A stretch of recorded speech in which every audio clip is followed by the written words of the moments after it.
just want to thank everybody for coming tonight. My name is Craig Borglum. I am a certified irrigation designer and an EPA WaterSense partner. And we're here tonight to talk about controllers and drought issues.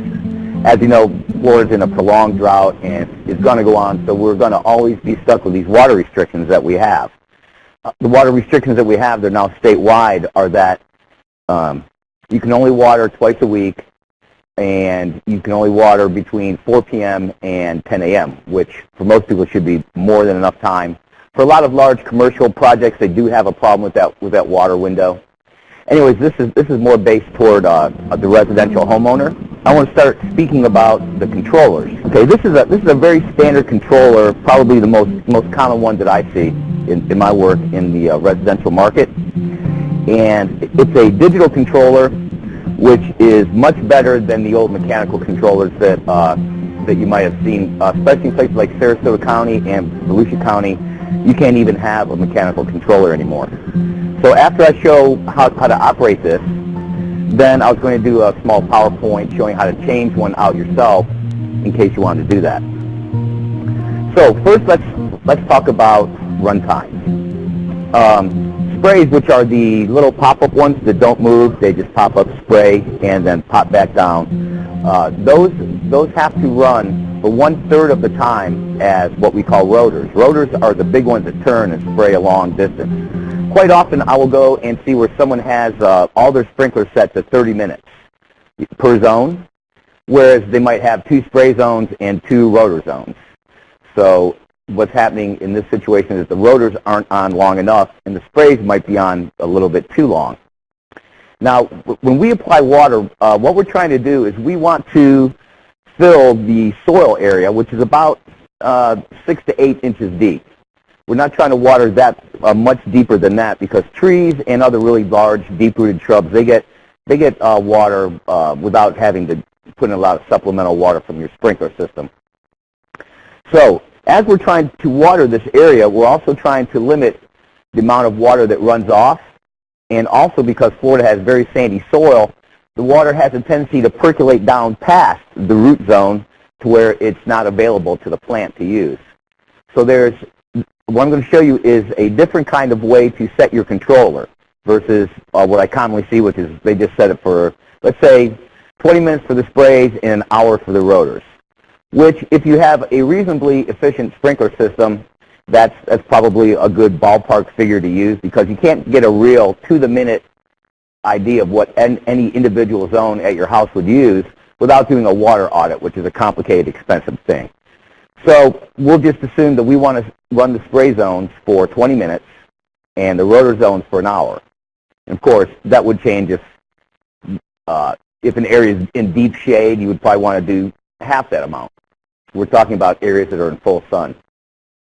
So rather than run the rotors for an hour and the sprays for 20 minutes, it would be better to run the rotors for 20 minutes and the sprays for 7 minutes, but set our controller to go on 3 times consecutively, meaning if we have 3 zones, 2 rotors and a spray, it would go 20, 27, and then the whole thing would start again, and then it would start again.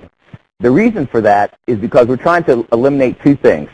Runoff on the top of thatch for St. Augustine, if you try to apply that much water, run those rotors for an hour at a time, the water is eventually going to start to move laterally because the percolation rate of the soil is not going to be pure beach sand. So eventually it's going to stop percolating, stop going down into the soil and start to move laterally across the ground. And the other thing is that it's going to go down past the roots. Now water's cohesive. If you take a couple drops of water, put it on a glass, and you see when they touch, they become one big drop of water because it sticks to itself. So a much better way to water your yard is to put down the first application. Okay, because it's a shorter run time, it's not going to percolate down as deep. And when you put down your second application, the first one will catch that as it's going through. So we put down one, and we put down another while there's already some water in that root profile, and it'll help trap that water and keep it from deep percolating. And then we put down some more. And so that way we have less water running down through the gutters, and we also have more water in our root profile, so we don't have to water as long because we're making better use of of what we have. Now, you don't always have to use that much water. The highest evapotranspiration rates for Central Florida are April, May, and June, and September, October. That's when it's still hot out, but the humidity is very low. So when we're in, say, like now, we're lately we've been getting a lot of rain, you wouldn't need to run it quite that long, maybe only 80% of that amount of time. So how do you do that without completely going around and changing every zone time?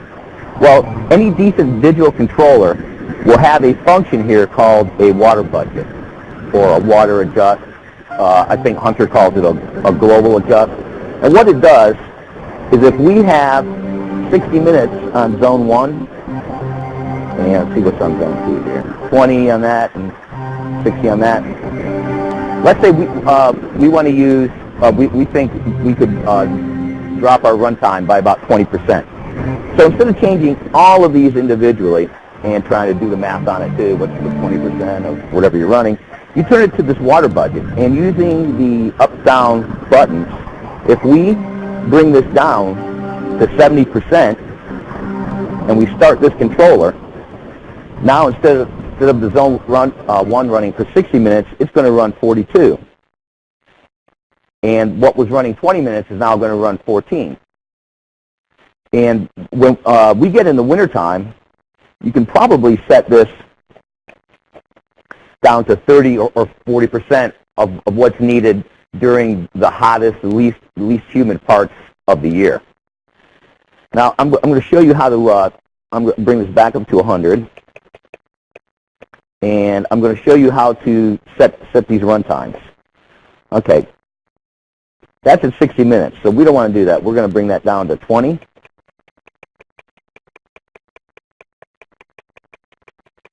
And then we're going to take this next one, there's 20, that's a spray zone, and we're going to bring it down to 7.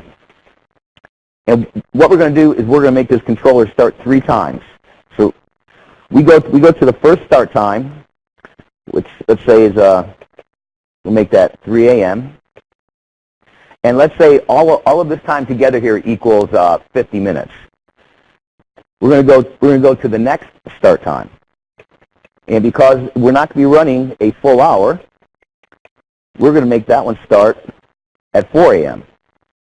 And then we're going to go to this third run time, and we're going to make that start at 5 a.m. This way, we're not trying to apply all the water at one time. And it's called a syringe cycling method, and it's a much better way than trying to apply all the water at once. So let's say you have an old, Richtel mechanical controller with the little white pins, and it's hard to tell exactly how long it's running, and you can't make it start multiple times. So you may want to, in order to save money, since this water budget function makes it so easy to change your run times, you're more likely to go out and do that than if it's a complicated ordeal with a mechanical controller. So I'm going to explain how, if you have one of these older type controllers, how you can take it and change it to a digital controller.